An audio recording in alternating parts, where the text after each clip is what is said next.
Yeah.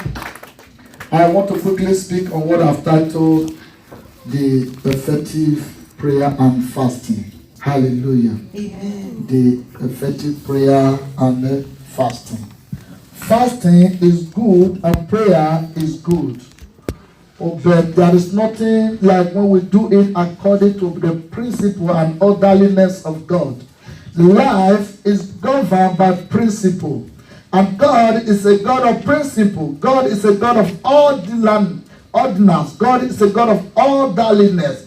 God is a God of process. So God has laid down principle in anything we do. So we follow the rules and regulations, the do's and don'ts, so that we will not miss out. Amen, somebody. Amen. It's good we wait upon the Lord. It's good we fast. It's good we pray. But fasting and prayer also have their own way of working. They have their way of working. And that is what we quickly discuss this morning by the grace of God. Of course, today is Holy Ghost service, and we're going to be, by the grace of God, doing something. But quickly, before then, I will just shift some few things to you, and don't forget that we need to work with time. Though the time fast spent, but there is something we can still do. Amen, somebody. Amen. The interpreter, Oga interpreter, are you following up at all? Are you following up, Oga interpreter? You are trying, no? Yes. You are interpreting, right? Okay. The one that really important and the one you know you can pass across. God bless you in Jesus' name. Amen. Now, effective prayer and fasting is a fasting that pray or that you embark on and they yield a result. The one that gives you your desire a result, and there is a way they work. Amen, somebody. I have so many points here. I'm going to really treat on one, but the rest one I just pass across them so you have aware of it. Amen, somebody. Amen. The fasting that works and the prayer that works. Number one, we must fast with upright standing with God. Tell somebody, upright standing. Upright To standing. stand upright with God, with our character and with our doing. Amen, somebody. Amen. In Psalm chapter 1 verse number 6, the Bible says, the way of the righteous are known by God, but the way of the sinners shall perish. And trust me, each time I want to preach like this, I bring out from Old Testament and New Testament. So anyone you think you believe, you think is valid now, we join all of them together. There are things that are fundamental truth and that we cannot do about it. The way of the righteous are known by God. Is someone there? All right, please let's quickly see 2 Timothy chapter 2 verse 19. 2 Timothy 2:19. First Psalm 1 verse 6 said, the way of the righteous are known by God. Don't turn there. But 2 Timothy chapter 2 verse 19. Please read for me if you are with your Bible before Mr. Wisdom can sort himself out. All right? Okay. It said, nevertheless, the foundation of God standeth sure, uncompromisable, unshakable, unwaverable. So no controversy. The foundation of the Lord standeth sure, having this seed, the Lord knoweth them that are his, and let everyone that nameth the name of Christ depart from iniquity. So ladies and gentlemen, as a man, a woman waiting upon God will depart from iniquity. God knows those that are his. God knows that belong to him. So number one, the prayer and fasting with upright standing work a lot. If you read James chapter 5 from 16, 17, 18, it said the fervent prayer of a righteous man availeth much. So that those are New Testament. Amen, somebody. Amen. Because of time. The second one is prayer of forgiveness. All forgiveness can also hinder our prayers. We must open our heart to forgive one another, no matter the gravity of the offense committed by him or her. Now, in Mark chapter 11, 25, 26, the Bible says, if you does not forgive your people that sin against you, they said, God will not also forgive you. And if you also read Matthew chapter 6 verse 14 and 15, he also talked about you must forgive one another for God to forgive you your trespasses. Hallelujah. Amen. So this one, Mark 11, 25, 26 say, and when you start praying, forgive if ye are ought against any, that your Father also which is in heaven may forgive you your trespasses. But if you do not forgive, neither will your Father which is in heaven forgive you your sins. So it's a mandate from God that we must forgive each and every one. This in Matthew chapter 6, 14 to 15 also say the same thing, that we must forgive. So ladies and gentlemen, it's a period, a season of restitution, forgiving one another and raising people out of your mind. I said 6, 14 to 15. I didn't say 11, 14 to 15.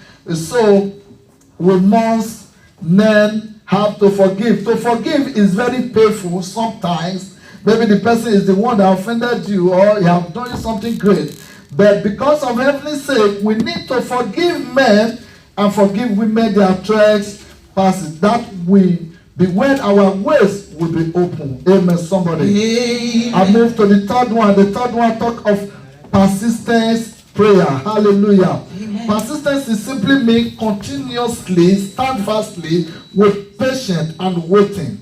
In Luke chapter 18 from verse 1, we see a parable of the man, of the woman that waited and keep on going.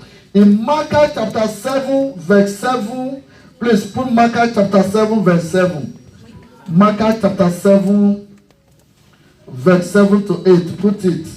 We're talking of persistency in prayer. To stand, to keep on praying without giving up. Alright? Mark chapter 7 verse 7. If you are there, you can read, please. Hallelujah. Amen. Micah 7, I read from verse number 7. Therefore, I will look unto the Lord. Yes. I will wait for the God of my I salvation. will wait for God of my My salvation, God will hear me. and my God will hear me. 8 says, rejoice not against me, At all. O my enemy. Yes, so. When I fall, I shall rise. Yes, so. When I sit in darkness, Uh-huh. the Lord shall be a light unto me. Hallelujah. He said, therefore, I will look unto the Lord, I will wait for the God of my salvation. My God will hear me. He was telling people that think that you are faith. He said, rejoice not against me, O my enemy. When I fall, I shall rise. When I sit in darkness, the Lord shall be a light unto me. Amen, somebody. So we must learn how to pray and wait for God patiently for our prayer to be answered. Hallelujah. Amen. The next one is praying of faith. Praying in faith. Somebody say faith. Faith. Somebody say faith. Faith. Praying in faith. In Hebrews chapter 11 verse 6, the Bible says it is impossible to please God without faith. But let's see James chapter 1 verses 7 and 8. Please, James chapter 1 verse 6 to 8. If you are there, you can read for me. Faith is very important, very, very paramount in time of fasting and praying. We're talking of effective prayer. James chapter 1 verse 7, 6, 7 and 8 is already here. Amen. Okay. All right. He said, but let him ask in faith, nothing wavering. For he that wavered is like a wave of the sea, driving with the wind and tossed. For let not that person or that man think that he shall receive anything of the Lord. A double-minded man is unstable in all his ways. You are praying, you are asking, your mind is too, you are saying, are you sure God will answer? Are you sure? Are you sure I'm in the right place? Are you sure there is God? You are doubting, full of doubting. It says, in short, don't forget about it, because such prayer cannot be answered. So please let us pray with faith and pray in faith, believing God that he that promised is capable of doing it. Hallelujah. Amen. Praise the Lord. Hallelujah. A time of prayer and fasting is also a time of sacrifice. Somebody say sacrifice. Sacrifice. As you pray, you fast, you give unto the things of God. All way round will be open. In Luke chapter 6 verse 38 says, give and it shall be given unto you. Proverbs chapter 19 verse 17 talk about giving to God, giving to the things of God, and waiting for God in return. Amen, somebody. Amen. We have measured prayer of faith. We have measured uprightness, that is righteousness. We measure forgiveness. We measure persistence in prayer. We measure sacrifice.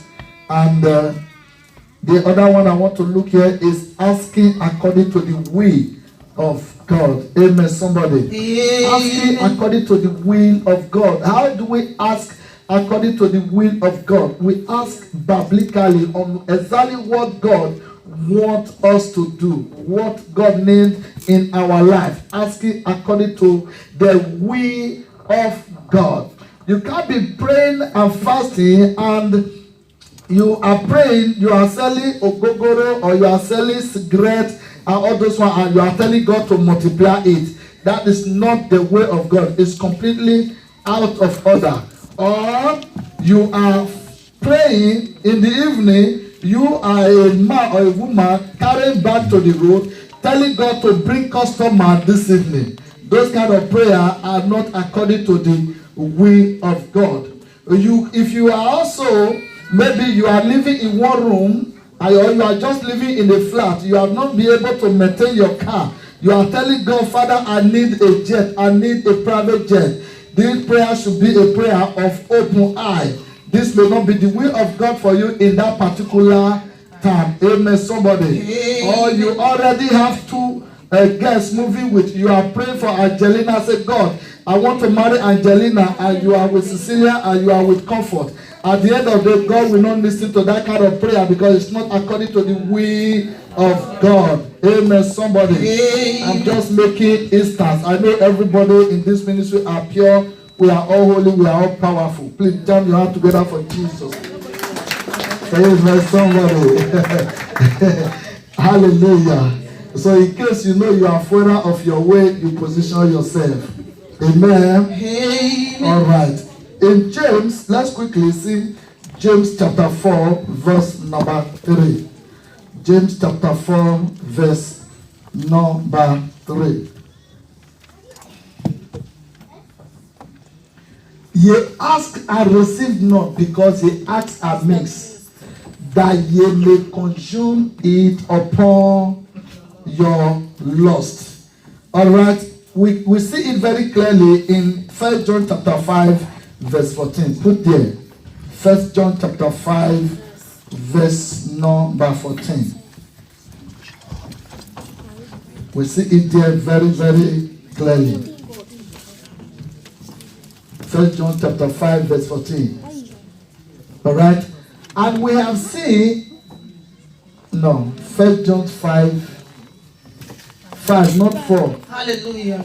Amen. 1 John 5, verse 14 says, and this is the confidence. This is the confidence that we have in Him. That we have in Him. That if we ask anything, according to His will, He heareth us. We don't finish. If we can ask according to the will of God, He heareth us. What is the will of God? The will of God is what God really wants for us. Those things that are freely given to us biblically. Amen, somebody. Amen. All these things may be another teaching of another day. But there is a particular one I want us to look into this morning that I really want to emphasize on. Is praying in the Spirit. Somebody say, pray in the Spirit. Pray in the Spirit. Pray in the Spirit. Pray in the Spirit. We're talking about effective prayers. Pray in the Spirit. Because I have come to discover, ladies and gentlemen, that the trouble the problem, the temptation, the sickness, whatever we are passing through right now, are generated and radiated from the spiritual world. I repeat again. Whatever you are passing through now started from the realm of the spirit.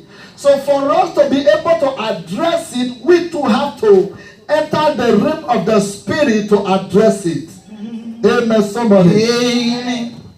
The Bible says in John chapter 4, 22, 23, 24, that God is a spirit. That those that want to worship God must worship God in spirit and in truth. Ladies and gentlemen, as we proceed on this fasting and prayer, I want us to leave the realm of the physical and ascend to the realm of the spirit and begin to address the issue in a spiritual way. Because everything that manifests in the physical radiated and started from the realm of the spirit. Yes. Of course, you know that the spiritual control the physical. Amen, somebody. And the Bible says in Acts of Apostles chapter 10 verse 38, how Jesus Christ of Nazareth will be anointed with the Holy Ghost and power, who went about doing good, for God was with him. He was anointed with the Holy Ghost and with power. So if we must address any issue, we must enter into the realm of the Spirit and be endued by the Holy Spirit. Acts chapter 1 verse 4, it said, don't go, wait for the promise of the Father. In verse 8, it said, you will receive power after the Holy Ghost has come upon you and you begin to do exploit. The difference between seven sons of Sceva is they were not endued with the Holy Spirit. They just think that you do it for odd mounts. And that is why you, before you confront demon, you must know, because demon is a spirit that manifests in the physical. Before you confront demon, you must know that you have entered in the realm of the spirit, so that he can hear you. It's a language. The spirit hears the spirit. You don't just wake up and go and throw away your father idol in your village without being a spiritual man, without being fortified.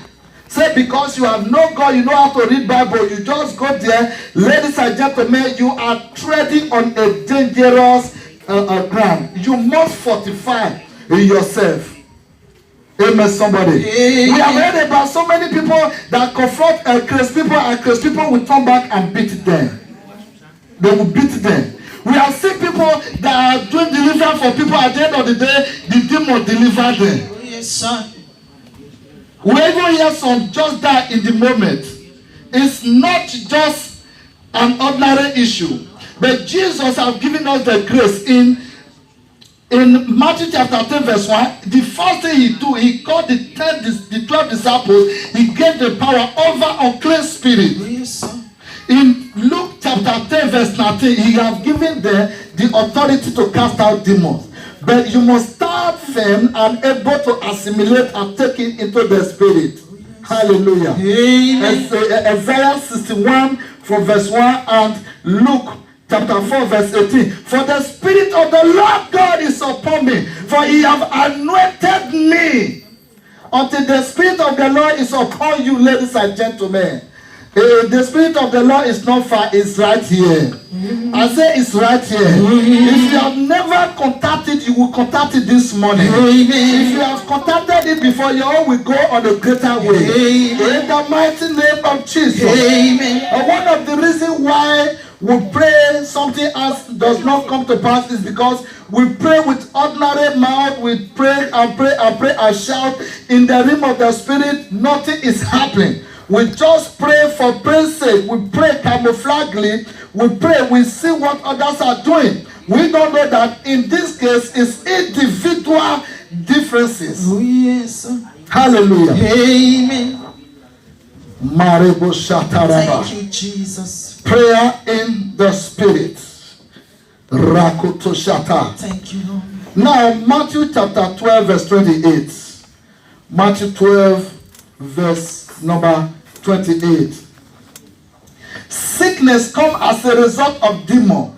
Fever comes as a result of demon, accident, whatever you call it. How do I know? The Bible says Jesus went to the house of Simon Peter, and the in-law was sick of the fever. And Jesus addressed it. The Bible said the spirit of fever left. So there is a spirit of fever. It left. Hallelujah. Jesus says, but if I cast out devil by the Spirit of God, then the kingdom of God is come unto you. You cast out devils or demons or sickness by the Spirit of God. We're talking about the Holy Spirit. Amen, somebody. Amen. Talking about the Holy Spirit. I'll take you to somewhere. Ephesians chapter 6 verse 18. This is where we're going to do it this morning. The Spirit of God is going to come upon the life of somebody today. When the Spirit of God come upon your life, whatever that is not of God in your life will be forced out. Amen. Whether they like it or not, they will be forced out. Amen. In the name of Jesus. Amen. Hallelujah. Amen. This man is not current. Ephesians 6 verse 18, quickly, please. Let's Bible people too. All right, read. Praying always with all prayer. Praying always with all prayers And supplication in the and Spirit. supplication in the Spirit. In where?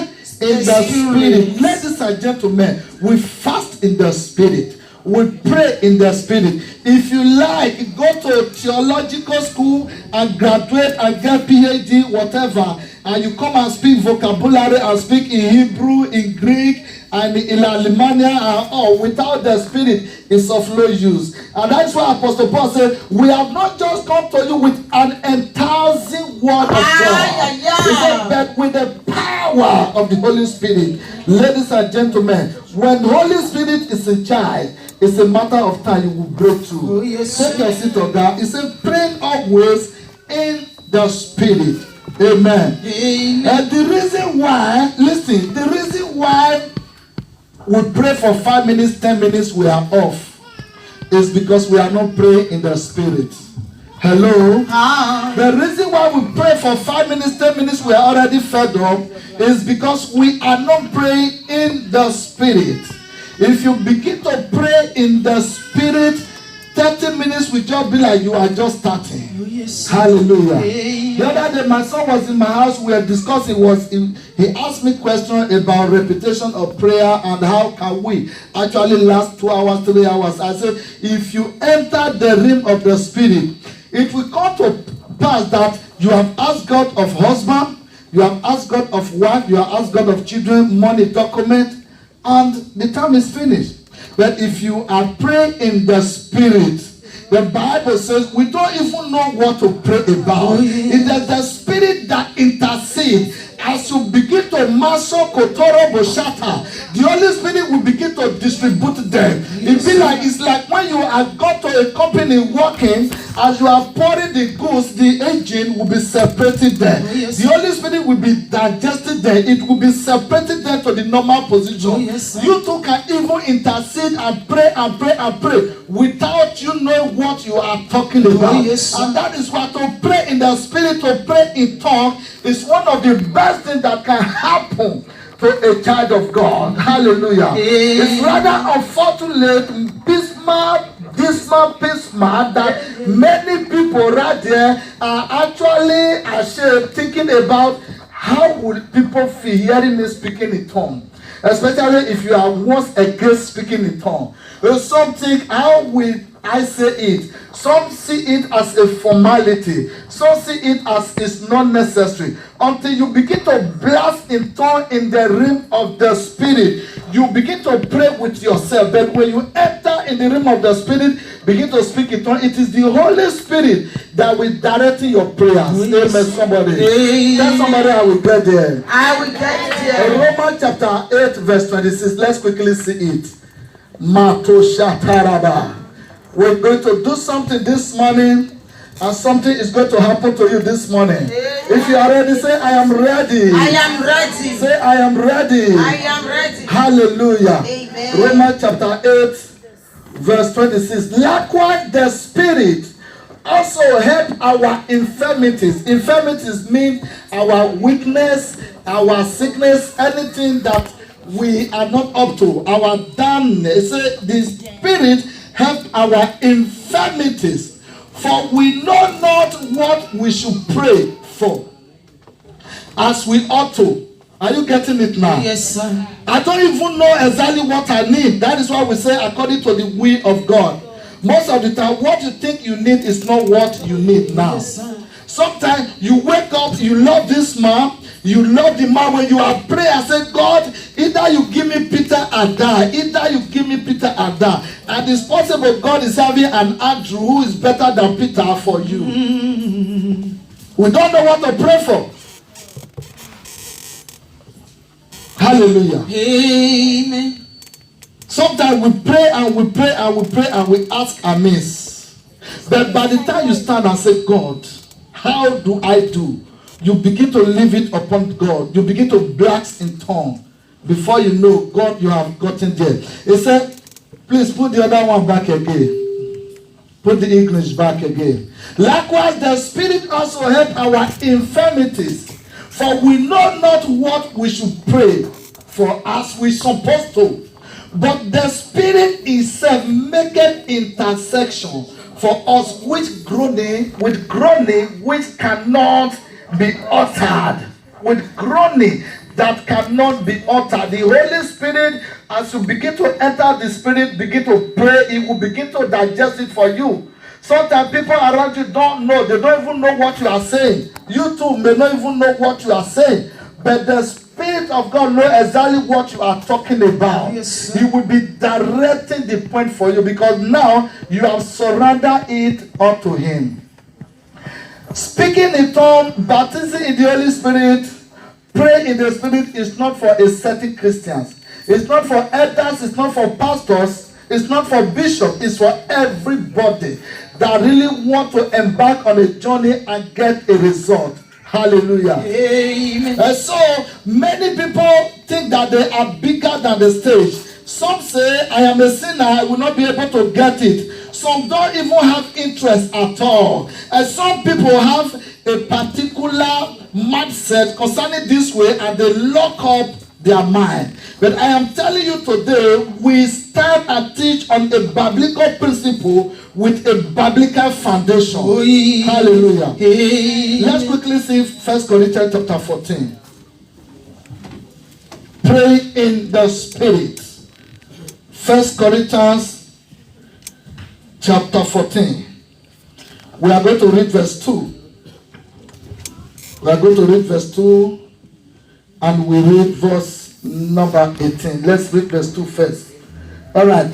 It says, for he that speaketh in an unknown tongue speaketh not unto men, but unto God.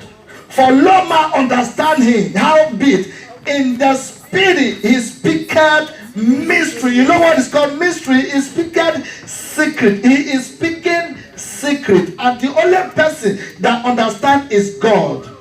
So when I am speaking in tongues, I am not speaking to you. I am not speaking to you. I am speaking to God. And who are we praying for to answer our prayer? Is that same God. So when we begin to speak in tongues, Jesus will begin to understand. And they say it's the only language that devil never understand. They miss completely. Hallelujah. Amen. Don't lock your mind against speaking in tongues. Don't allow somebody around you to deprive you of speaking in tongues. I told you when we were young those days how I entered church and we were praying and they say I have received the Holy Spirit. As I was going home, the people that came with me tell me, no, you go your way, we go our way. They separate me. And because of that, if I can renounce, I say I don't receive, I can even do that. That is the kind of mindset that many of us are having. It doesn't matter the background you come from. It doesn't matter what you have pictured and conclude on. There is always a room and a way of a change. Some people will say, this is how we were brought up. This is how you brought up is very important. But what is Bible saying about it? 50 years ago, 20 years ago, we were having no, what do they call it? All these technologies, all this tablet and all. Right now, everything is there. And so we need to upgrade in as much as is spiritually and biblically standard. Hallelujah. Somebody say, pray in the spirit. Pray in the spirit. Say, pray in the spirit. Pray in the spirit. Put verse 18. Put verse 18. Pray in the Holy Spirit. It's one of the best things that can happen to us. See, this was the Apostle Paul. He said, I thank my God. I speak with tongues more than ye all. And if you enter the Bible, you find out that Apostle Paul do much exploit more than everyone, all the apostles, those that were before him and those who were after him. He said, he boasted, he said, I thank my God that I speak in tongues more than all. Hallelujah. And so when you begin to speak in tongues in the realm of the spirit, you have confused the devil, you have confused the sickness, you have put those things under your feet, under your feet. For example, I will tell you, pray and ask God a particular thing. If you are begin to say, God, I need the 2020 latest model of Toyota Land Cruiser, people may be hearing you. But when you begin to say, Maseke Yakoto Reakata, you begin to, people are confused. But God knows what you are talking about. The Spirit of God knows where you are going. He knows what you are talking about. Speaking in tongues is a blessing, it's a gift from God to us. We don't have to buy it, we don't have to struggle for it. All we need to do is just to ask and open our mind to it, and we will receive it as much as we can. And it's going to help our prayer life in the mighty name of Jesus. In different places in Acts of the Apostles, the Bible says Cornelius and his family, they received the word of God. They were baptized with water, and they sent other people to them to go and minister baptism of the Holy Spirit to them. In Acts chapter 8, the same thing. Hallelujah. Amen. This morning, I really want us to open doors for Jesus Christ. I want us to ask and say, Lord, I want to dwell in your spirit. I want to pray with your spirit. I want to speak in tongues. Amen, somebody. How many of us want to speak in tongues here? How many of us want to pray in the spirit? Some people are really confused. It doesn't matter whether age or not. Hallelujah. Amen. A young lady was meeting me. Want to speak in tongues? Please explain to me. I will explain to her. She will say, okay, we'll come and do it. Come and pray. After when she left again, meet another people, they explain in a different way. You begin to confuse. Whether confused or not, Apostle Paul said, I spoke in tongues more than you all. I like that verse 4. Please. Verse 2. Is it verse 2? Yes. Put verse 2. Let's see what it says. Let's see what verse 2 says. For he that speaketh in our unknown tongue speaketh not unto men, but unto God. Speaketh not unto men, but unto who? But unto God. There is something I love there. It says, for no man understandeth him. Howbeit in the spirit he speaketh mystery. Do you want to speak mystery? Do you want God to understand you? Do you want God to hear you? Now is your time. All you need to do is to open up your heart. Open your heart this morning, and God will visit you in the name of Jesus. I want us to stand on our feet because we are going to talk to God. The Spirit of God will come to as many that are in need this morning, as many that make up their mind. If you have been speaking in tongues before, your own will go to a higher grade. And God will give you all the gift of life in the mighty name of Jesus. I said God will give you the gift in the name of Jesus. And now there are people that speak in tongues once in a year or once in a while. You can easily forget it because you are not putting it into practice. It's like when you farm, without taking care of the farm is about to go. So when God give you the grace, the ability of speaking in tongues, all you need to do is keep on speaking it, because it's from stage to stage, from stage to stage. And there are people here, they have spoke in tongues in the dream. When they break, they say, what was happening? God have told you that I have given you, just continue and begin to work it out. And don't forget, the Holy Spirit is not coming down to open your mouth. It's when you begin to pray, as you miss yourself inside the realm of the Spirit, before you know, you find yourself in another place. Hallelujah, somebody. Amen. Are we ready? Oh, yes. Lift up your hand. Just wave your hand and say, Father, we thank you this morning. Thank you. Father, we worship you. We Father, we magnify your worship name.